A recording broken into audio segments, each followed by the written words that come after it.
if we are looking at getting a loan, would be as follows. A 20% deposit into the car. That's right. Why do I say that? I'll get to that. I want you to keep repayments at less than 1% of gross income on a monthly basis. I'll explain that because it's a bit tricky and it's hard, but it's just another little guide. I don't want you to have more than a 4-year term. If there is a household income of $150,000, so 2 incomes, we don't want more than ideally $75,000 in stuff that's going down in value.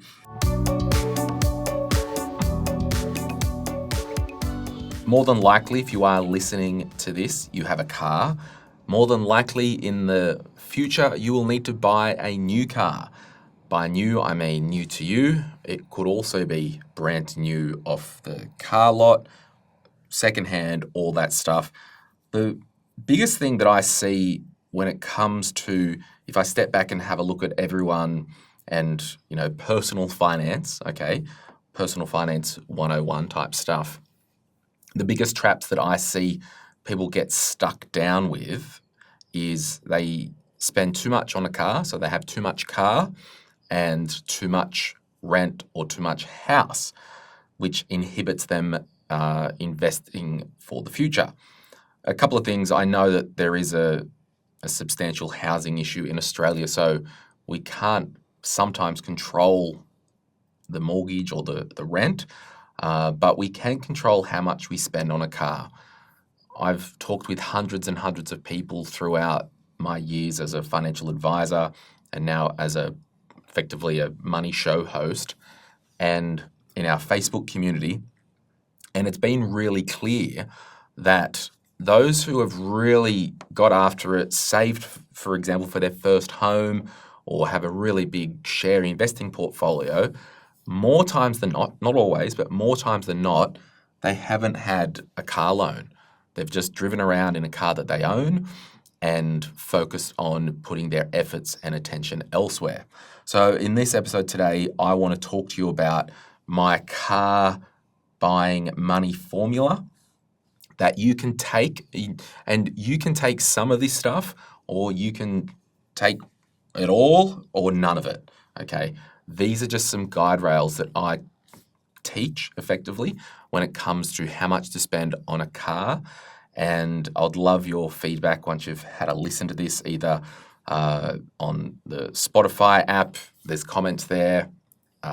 You could put it in the Facebook group or in the YouTube comments. Before we do get into it, I will say I am presenting this on YouTube, and I 100% know that a lot of our listeners still listen on the podcast, and that is always front of mind when I am doing content that goes also on the podcast. So you will be able to listen to this and still be driving or at the gym. But if you do want to watch the actual video, you can have a look in the show notes and there'll be a link to YouTube, because I do have some slides. Again, they're more to keep me on track, but you are more than welcome to do that. My name is Glen James, and this episode is brought to you by the Quick Start Guide to Investing. Can I encourage you to potentially buy my book? I'm selling my book right now, and get revved up about investing more than getting revved up about buying a car on a 7-year term and spending thousands of dollars on a car. So that's why I wanted to really plant that seed. Buy the investing book, get pumped up and get investing fever, don't get car fever, don't get house fever. We're not immune to these types of fevers, but that's the challenge. How can you get revved up about a fever that allows you to invest in things that go up in value rather than consume things that go down in value, knowing that we do need reliable, safe transportation in our life? Okay, I'm going to break down 3 of my high-level tips. Then I'm going to go into the weeds about some of the nuances around each tip, obviously my car buying formula, and also I'll talk about new versus secondhand. And I'll give you as much information as I can from my own experience, and I'll have a coffee with you along the way. Okay, tip 1. I'm calling this the golden rule. If we step back and have a 30,000 foot view of the situation in your life, I don't want you to have more than 50% of your gross household income to be tied up in things with motors. So an example of that is, if you're a single household and you might have one income of $75,000, you don't want 37,500 worth of cars, motorbikes, boats. So it's a really good guide. If your household income is $90,000, that would be $45,000. And it's just a really good guide that's relative to your situation to stop you overspending on stuff that's going down in value. If your household income is $150,000, that's $75,000. Now, I will say, I used to say net income. I'm actually using gross now because it's just easier to work out in terms of the overall household income if there's two people. But if you did want to be even more conservative, you could be like, well, I get paid 80 grand, less tax is 60 grand take home. I'm using 50% of that, so 30,000. I just want you to have some type of golden rule in your life for stuff that is going down in value. So an example could be if there is a household income of 150,000, so two incomes, we don't want more than ideally 75,000 in stuff that's going down in value. So if we have a look here, I've got an example. Car one could be $15,000.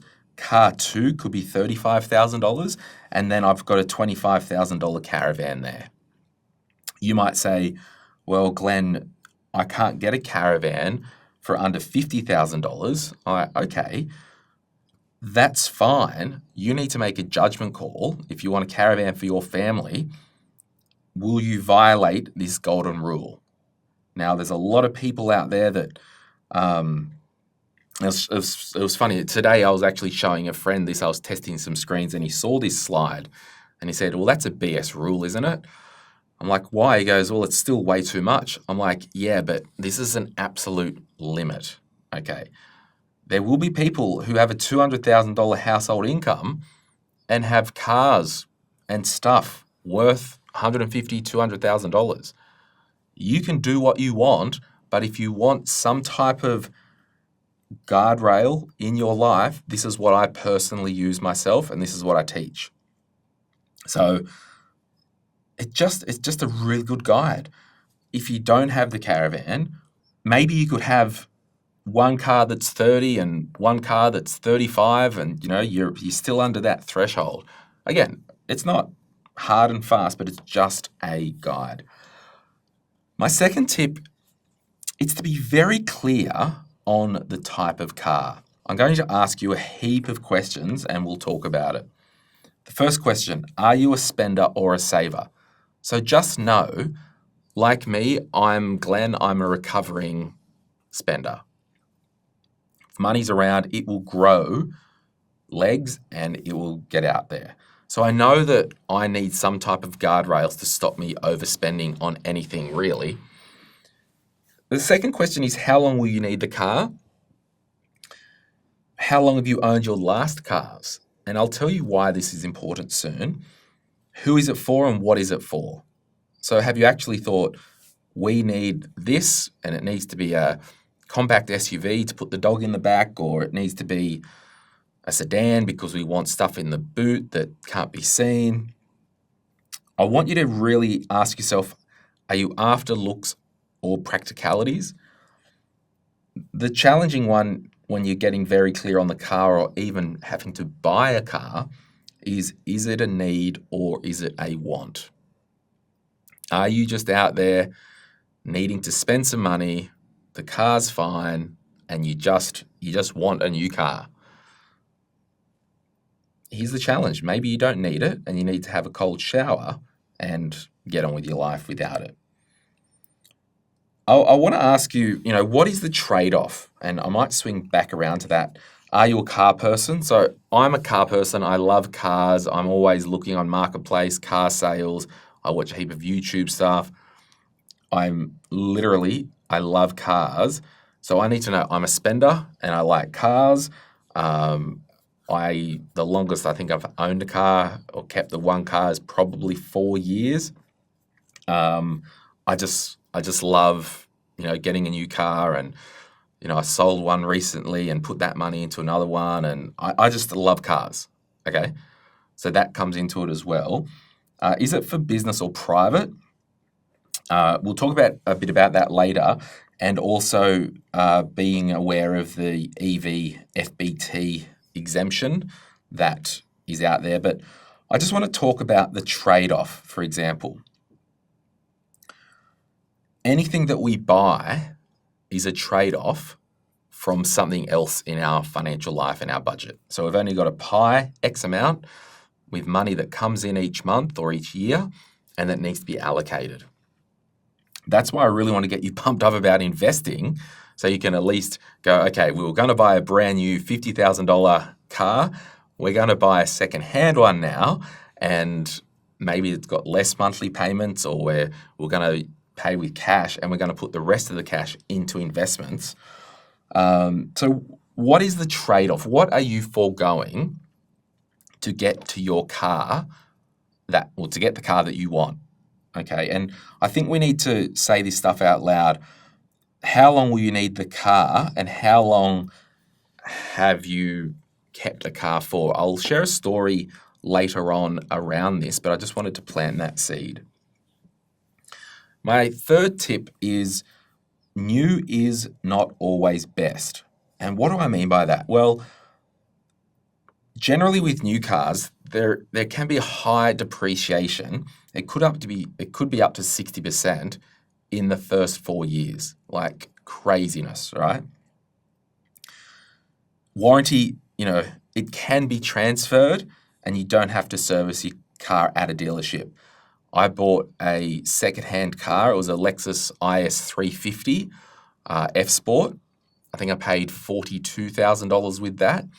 It was second-hand at the time, and I had a warranty issue, and I got the warranty issue fixed. It was fixed under warranty, and I didn't have the car serviced at Lexus. So don't believe the hype that you have to have your car serviced at the dealer.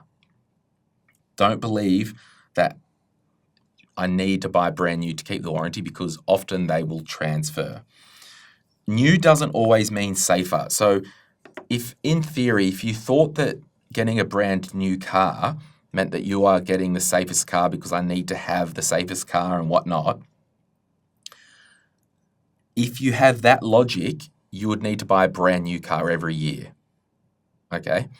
Now, the reason that new is always not necessarily safer is because when they make cars, they make them on platforms. And I'll use an example.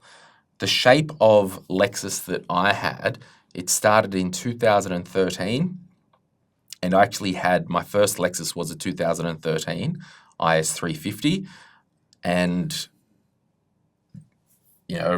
I think I swapped it out and got some other cars, and then the last Lexus I had was a 2017 model. Now, that car was on the same platform, but just because it was a 2017 model didn't mean that it was safer, because it was on the same platform as the 2013. They just done a little facelift. They put new bumper bars on, new lights, and literally gave the car a facelift.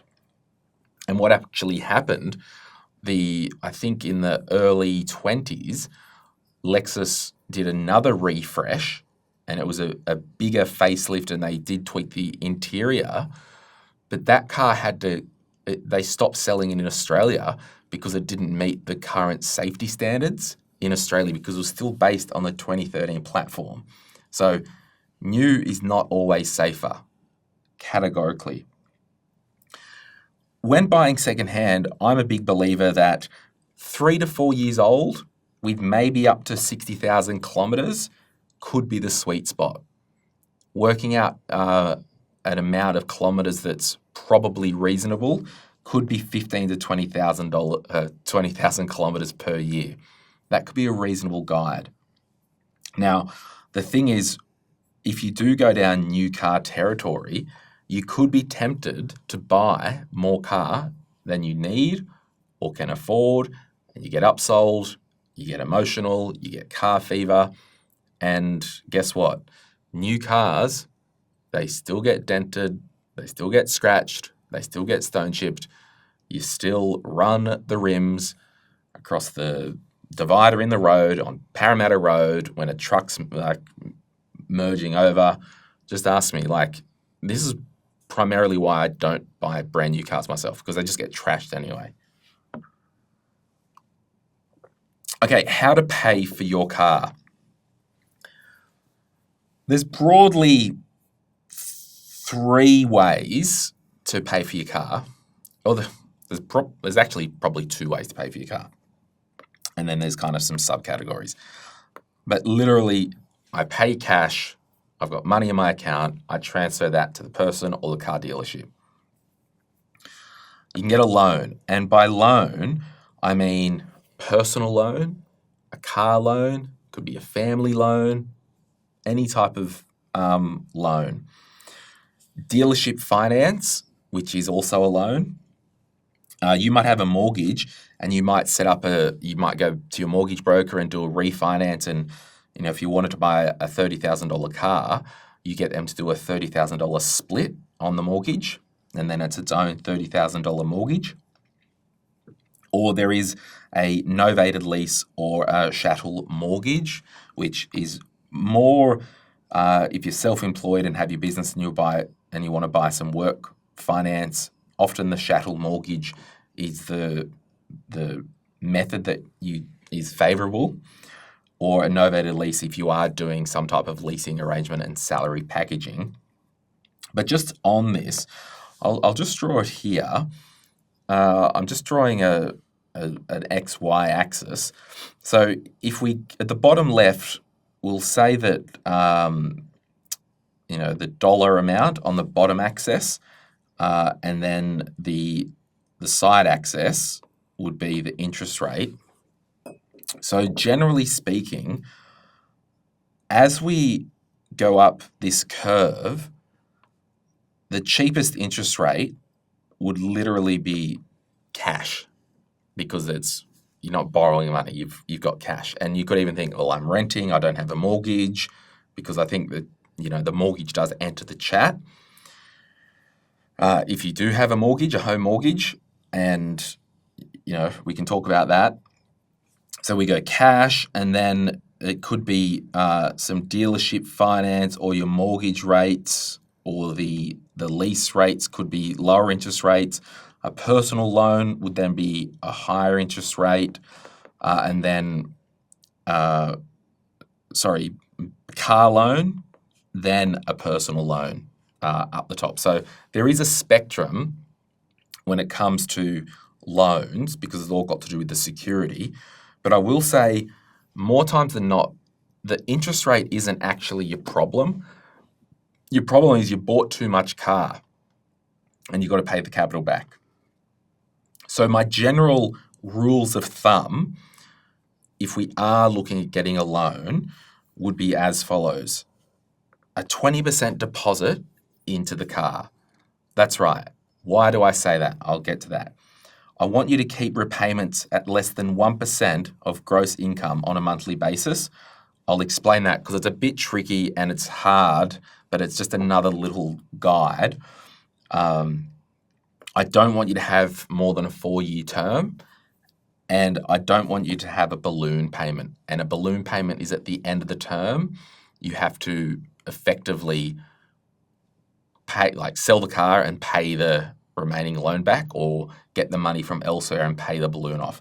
Now, I've got an asterisk next to that because if you're a small business owner or a business, sometimes the balloon is helpful in keeping the monthly repayments lower, because it's effectively works a little bit more like an interest-only loan for some of it internally. And then if you're using the vehicles a lot and you're turning them over a lot, that it could be a way to do that. The reason I say the 20% deposit, if it was a $20,000 car, I want you to see if you can put up to $4,000 into the car. A couple of reasons why. Because cars go down in value, this would ensure that if you do sell the car and you did have a loan on that car, there's a very, very, very, very, very high chance that the car will be worth what you own on it. So it's just a little built-in, baked-in buffer that at all times, if you had to sell the car 3 years later, 2 years later, you know that if you had a loan, you sold the car, you don't have to have anything out of pocket. That's one of the reasons. The other reason is it can also slow you down with how much you spend on a car if you're a spender like me. So it's just a really kind of, again, just guide rails. When I say keep repayments less than 1% of gross income on a monthly basis, this is really just a high-level guide. We'll go back to the $150,000 income. You would not want each monthly repayment to be more than $1,500 across all cars in the household. If you had an $80,000 annual income and you're single, based on the 50% rule of $40,000, based on this monthly percentage rule and putting money in, you just would not want the monthly repayment to be more than $800 if your income is $80,000. So again, with all these big guardrails, it will just slow you down and make sure you don't spend too much on a car so you can then spend the rest of your money investing for the future.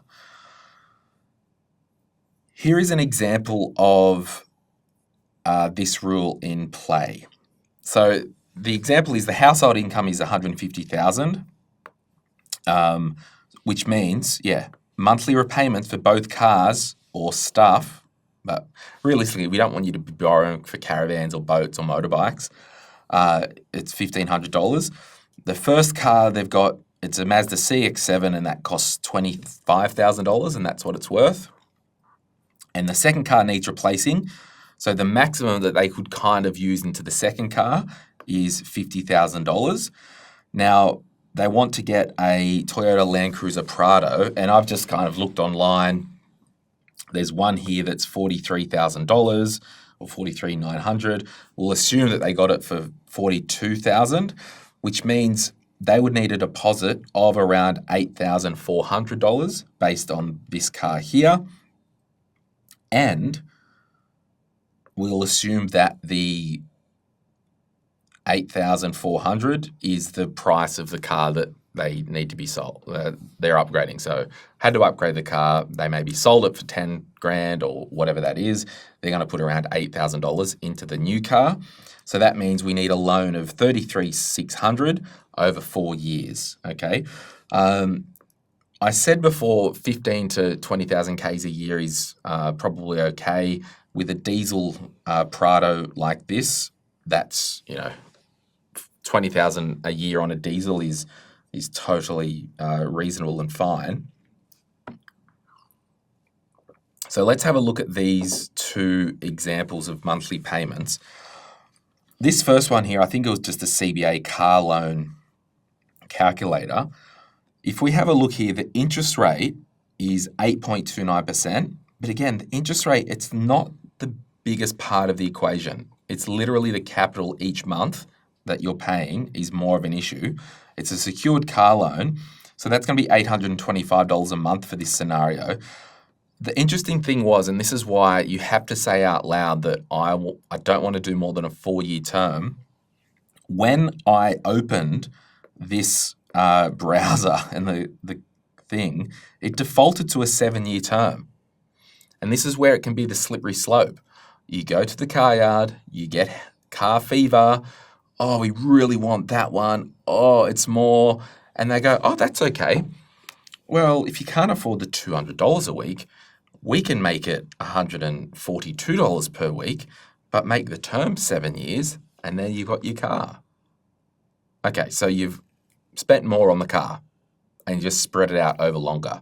I need you to try and keep it to 4 years because we want this thing paid off and out of your life as soon as possible. If we did a split off the mortgage, for example, I just did a 6% interest rate. We're looking at $790, $789 a month versus $825. So look, it is a difference on a monthly basis, but again, it's not the mission critical $30, $40 a month with a slightly higher interest rate, it does matter, but don't, and we'll talk about these 0% interest rates a bit later.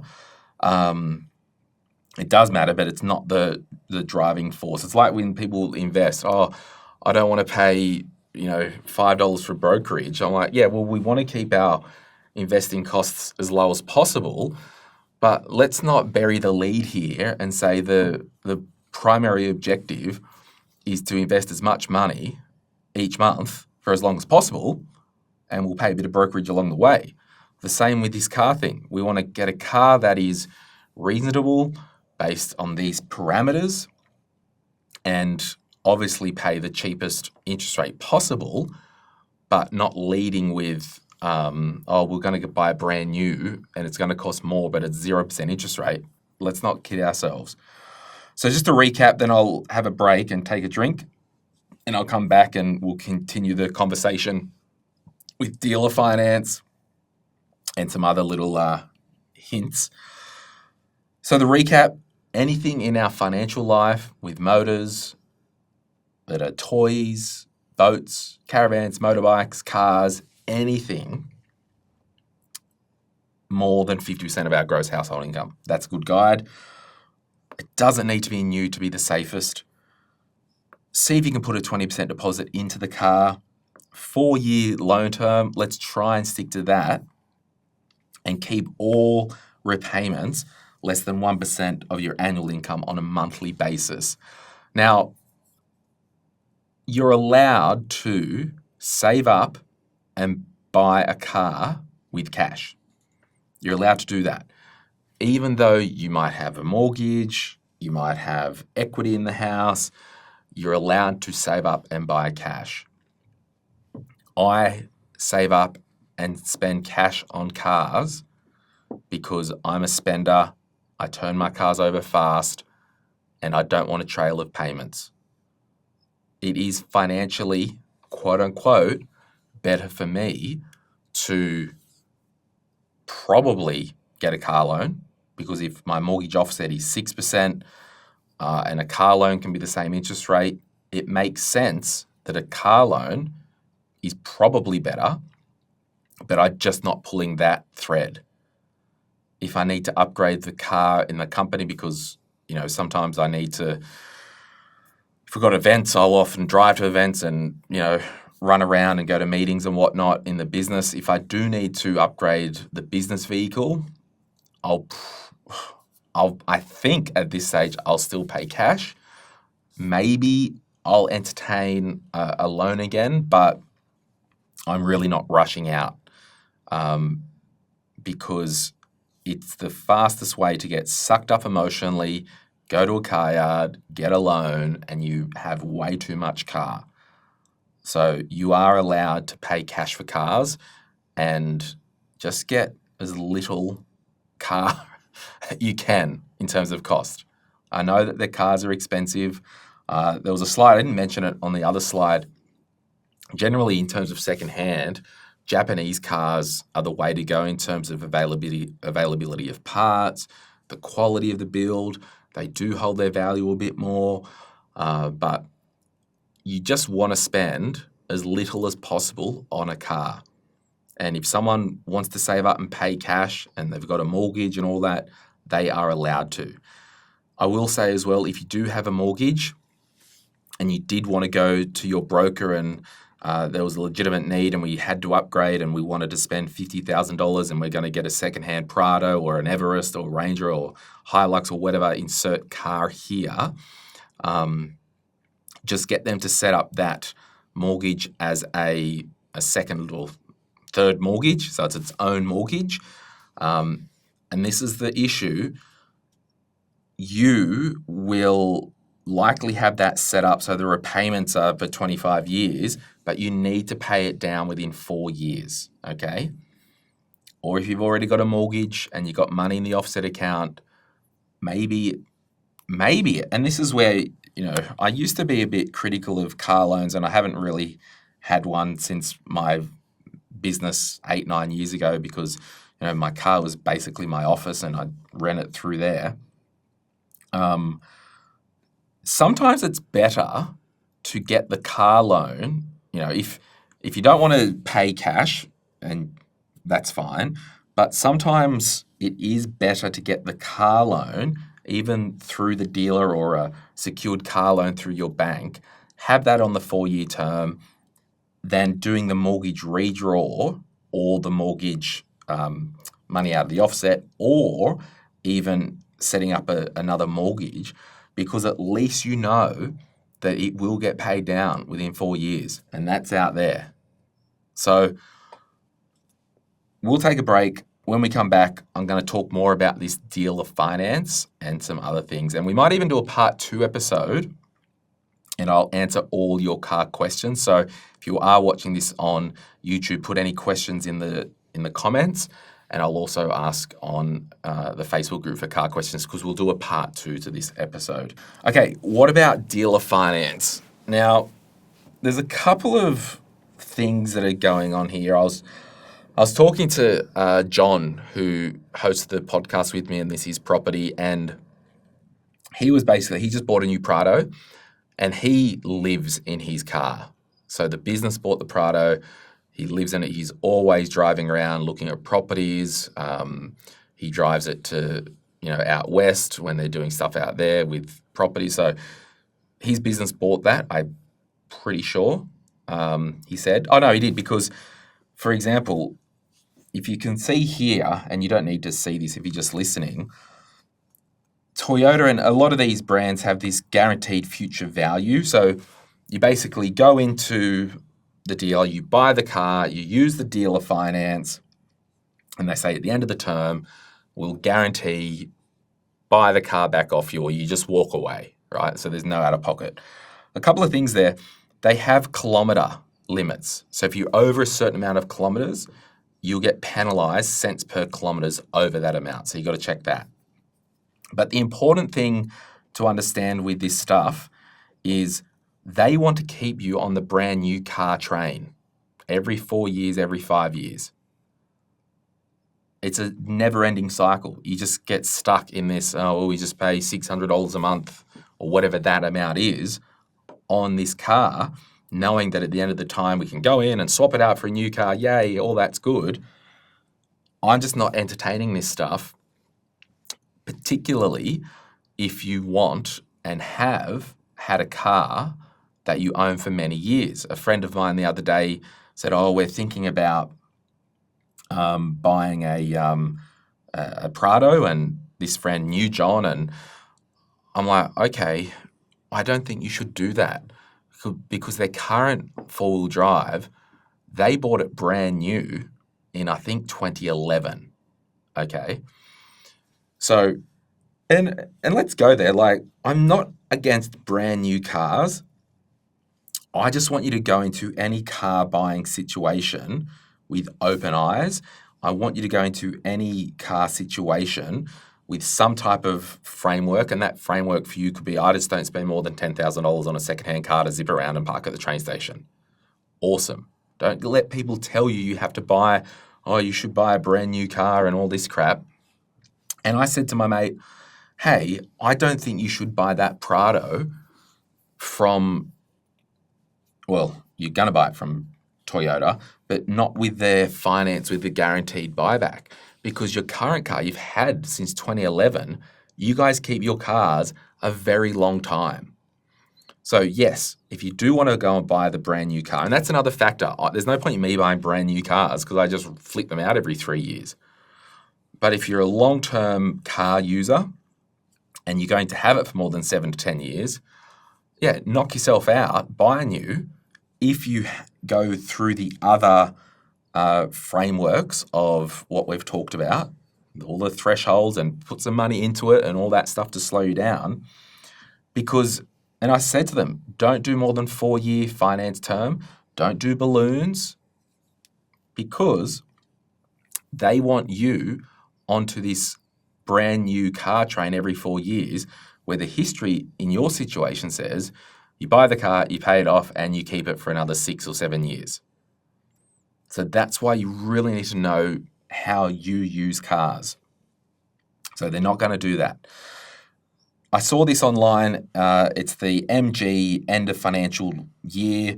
It's their finance deal. They've got a 0.99% comparison rate. So the interest rate's bugger all. There's no balloon. It's a 3-year loan term. It's a smash and grab. How amazing. Look, you need to know in your life that nothing is free and you pay for stuff. Now, if you ran the calculator and did, I don't even know how much this car is. If it was $30,000, right? If you did 30 years, $30,000 over 3 years, 6% interest rate. Actually, I'll do it now quickly. I'll just do it now very quickly because it's,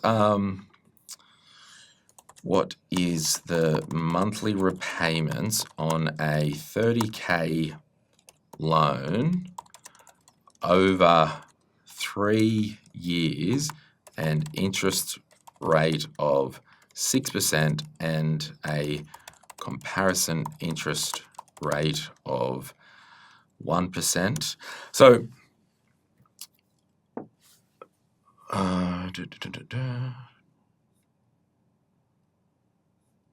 okay. So, and this is where nothing is free, and it's a really good example. At 6% over 3 years, the total interest is $2,855. With the 1% or 0.99, the total interest is $500. Like, interest isn't your problem here, okay? But you need to know that these dealers, they're selling this car. You won't be able to negotiate as much. There's going to be more fat in it. They're just making that, we'll call it $3,000 of interest.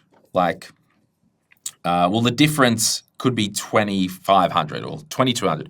Call it the $2,000 difference, right? They are making this in the car. So you are still paying for that. So don't get deceived with 0% finance because last I checked, people don't give away money. People don't give away cars. That's why you have to go back to the fundamentals. And this is almost like investing in financial planning. What do you want to achieve? What's your end goal? What do you want to achieve? Then we work backwards and plug the stuff in. You might not need a freaking MG, but just because it's 0% or 1% interest, you go and do it. Oh, we needed a new car and MG at the time was the only one that was doing 1% interest. Interest isn't your freaking problem. You're paying more. If you rocked up with cash and said, how much for cash right now, I can guarantee you could probably take $2,500, $3,000 off it like that. So nothing is free when it comes to life. My other considerations, luxury cars are expensive to service for no real reason. Like my Volvo, I had to get something looked at. I ended up fixing it myself. I called them and booked it in. I said, oh, what's your hourly rate for your mechanics? And they said like $300 an hour. Like, what planet is this? Where the mechanic around the corner, they're probably $180 an hour, $150 an hour. So like you just pay crap for no reason. I had to get the Lexus serviced once. I had a warranty issue. It had to go in. I think there was steering rack or something. They fixed it. I'm like, well, it's there anyway for the warranty thing. Can you just give it a basic service and I'll go and do some shopping? It was at Chatswood. It was $700 for a flippin' oil change. And that was 10 years ago. And my mechanic would ordinarily do it for $250. Like, this is just outrageous. If you're buying a new car, or second-hand rather, or new to you, at the very least, go to ppsr.gov.au and you can pay $2, put the details in. That's the government register. That will tell you if the car has ever been stolen, written off, or if there's any loans against the car. So if you are buying a car from somebody and there is debt on that, and it was a $20,000 car and they still owed $15,000, you'd get them, and this is where you're allowed to be cautious when buying cars. Hi, friend, you need to show me the payout figure from Macquarie Finance, CBA, insert bank here, I'm going to pay the $15,000 direct to them and give you the $5,000 cash. That's how we're doing it. Because if you paid them the $20,000 and they went and gambled at the casino and sold you the car and didn't pay, the bank has a lien over that car. They could literally come and take the car from you. Okay? So you can be cautious. And if they want to sell it to you and they do have finance on it, you can 100% do it your way. And your way is I'm paying you a direct depositing or a bank check, your finance provider. We're doing it this way. Another tip, in New South Wales, pensioners don't pay registration. One car that I bought recently for somebody, I bought the car, all well and good. And then when I transferred the rego, because they pay for it, they don't pay rego, you pay the pro-rata difference of registration. So that's a big trap. Find out if they're a pensioner, or you can put the number plate into the Service New South Wales thing and see if they're a pensioner. And that's a little trap. Okay, so if it's $1,000 a year, or I don't know, that would include the green slip, but even if it was $600 a year and it was halfway through the year, you're going to have to pay that $300 when it transfers into your own name. The electric cars exemption, there's a thing here which is really cool at the moment. If you buy an electric car under the luxury car tax threshold, and that's currently $91,387, if you buy that and you salary package it, you will not pay any fringe benefits tax on that. I'm actually thinking as well, I could buy a car in my business and use it 100% personal use within the business if I bought it new for $91,000 and not pay any fringe benefits tax. So this is a cool thing for those who want to buy an electric car. And yeah, just have a look at the ATO website. Just call it the electric cars exemption. If you are looking at doing finance through a novated lease, what I did when I was commuting to Sydney, I paid an accountant, I think $300 an hour of their time, to crunch the numbers and show me a scenario with the novated lease and my car, and without it, just paying cash. And based on the kilometres I was doing and the pre-tax money of the car lease, it worked out more advantageous than buying it through a normal car loan, okay? So if you're about to spend 20, 30 grand on a car and you're leasing it through work or whatnot, why wouldn't you pay an accountant to crunch the numbers and show you what the actual wash-up is? Because it might not suit your situation, or it might. I thought I would end on this. Sorry to pick on MG, but they're kind of like the new kid in town for the cheap Chinese cars. What would I rather? Well, I can get a brand new car here, just under $22,000. They probably have the long warranty and all that. But I would personally rather a second-hand Japanese car of the equivalent style, because we are in a world of everything's disposable. It's just cheaper. And again, I'm a car guy, and maybe you want to buy this just to zip around and knock yourself out. You do what you want. You don't have to take any of this stuff and implement it. But me being the car guy, I am 100% not buying a brand new MG, even if they have the 10 or 7-year warranty. I'm personally buying a second-hand Toyota or Honda. Simple as that. Track record, it's there. Now, things are changing, but at the moment, that's what I'm doing.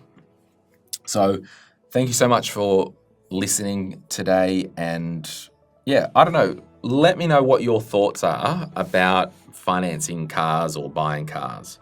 I will do another episode. I'll do another episode, kind of questions and answers, and we'll go from there. If you've found this useful, please, thank you for sharing it with a friend or family member. My name's Glen James. I'll see you soon. Any advice is general financial advice only. which does not take into account your objectives, financial situation, or needs. Because of that, you should consider if the advice is appropriate to you and your needs before acting on the information. If you do choose to buy a financial product, read the Product Disclosure Statement, PDS, and Target Market Determination, TMD, and obtain appropriate financial advice tailored to your needs. Simo Interactive Pty Ltd, the publisher of this podcast, and Glen James are authorised representatives of Money Sherpa Pty Ltd, which holds Financial Services Licence 451289. Opinions or comments from any guests on the podcast are theirs and not those of the host or the publisher or their respective license holders.